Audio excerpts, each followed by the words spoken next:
নিজের কন্যা সন্তানকে রক্ষা করতে এই নীতিগুলি মেনে চলুন। নাম্বার 1, 2 বছরের বেশি বয়সী সন্তানের সামনে নিজের পোশাক পরিবর্তন করবেন না। নাম্বার 2, প্রাপ্তবয়স্ক কোনো লোক যখন আপনার সন্তানকে মজা করে বলে তুমি আমার বউ হবে, এটা কখনোই প্রশ্রয় দেবেন না। নাম্বার 3, আপনার কন্যাকে কখনোই কোনো ব্যক্তির কোলে বসতে দেবেন না, সে যেই হোক না কেন।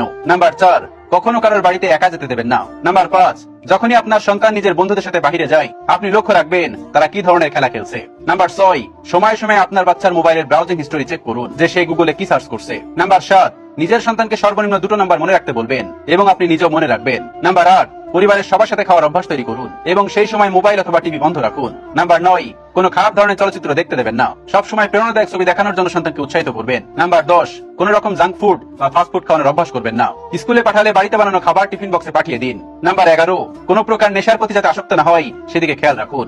নাম্বার 12, আপনি নিজেও বাচ্চাদের সামনে যে কোনো ধরনের নেশা করা থেকে বিরত থাকুন। নাম্বার 13, আপনার মেয়ে যদি ছোট হয় এবং তাকে যদি সবাই আদর করে তাহলে সেই বাড়িতে রেখে আসবেন না, কারণ কার মনে কি আছে তা আপনি জানেন না।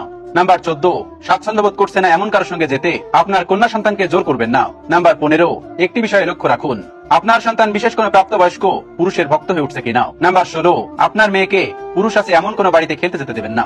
নাম্বার 17, নিজের সন্তানের সাথে বন্ধুসুলভ আচরণ করে ফ্রি হবার চেষ্টা করবেন। নাম্বার 18, আপনার বাড়িতে লাঠি জাতীয় কিছু বস্তু অবশ্যই রাখুন এবং আপনার সন্তানকে কোনো ফাঁকা জায়গায় অথবা ছাদে সেই লাঠি চালনা করতে বলুন যাতে বিপদের সময় প্রয়োগ করতে পারে। নাম্বার 19, পারিবারিক কোন অনুষ্ঠানে গেলে আপনার সন্তানকেও সাথে করে নিয়ে যান, এতে তার মানসিক বিকাশ ঘটবে। নাম্বার 20, মেয়েদের উপযুক্ত বিয়ের বয়স 21 থেকে 25, এই বয়সের মধ্যে অবশ্যই বিয়ে দেওয়ার জন্য নিজেকে মানসিক এবং আর্থিকভাবে প্রস্তুত করুন।